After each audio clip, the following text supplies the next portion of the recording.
رسول اللہ صلی اللہ علیہ وسلم نے اس وقت جب آپ کے گرد صحابہ کی ایک جماعت بیٹھی ہوئی تھی فرمایا کہ مجھ سے بیعت کرو اس بات پر کہ اللہ کے ساتھ کسی کو شریک نہ کرو گے، چوری نہ کرو گے، زنا نہ کرو گے، اپنی اولاد کو قتل نہ کرو گے،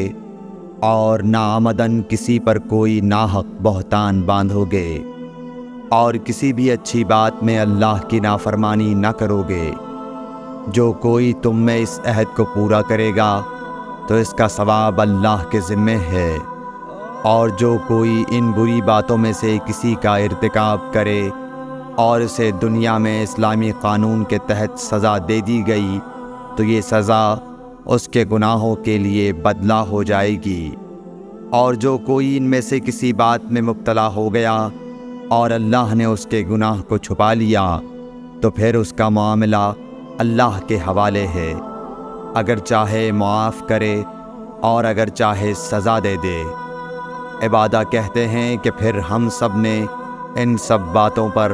آپ صلی اللہ علیہ وسلم سے بیعت کر لی۔ صحیح بخاری حدیث نمبر 18۔ رسول اللہ صلی اللہ علیہ وسلم نے فرمایا، وہ وقت قریب ہے جب مسلمان کا سب سے عمدہ مال اس کی بکریاں ہوں گی، جن کے پیچھے وہ پہاڑوں کی چوٹیوں اور برساتی وادیوں میں اپنے دین کو بچانے کے لیے بھاگ جائے گا۔ صحیح بخاری حدیث نمبر 19۔ رسول اللہ صلی اللہ علیہ وسلم کسی کام کا حکم دیتے تو ایسا ہی کام ہوتا جس کے کرنے کی لوگوں میں طاقت ہوتی۔ اس پر صحابہ کرام نے عرض کیا کہ یا رسول اللہ، ہم لوگ تو آپ جیسے نہیں ہیں،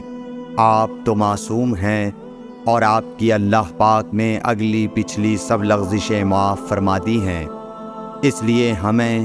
اپنے سے کچھ زیادہ عبادت کرنے کا حکم فرمائیے۔ یہ سن کر آپ ناراض ہوئے،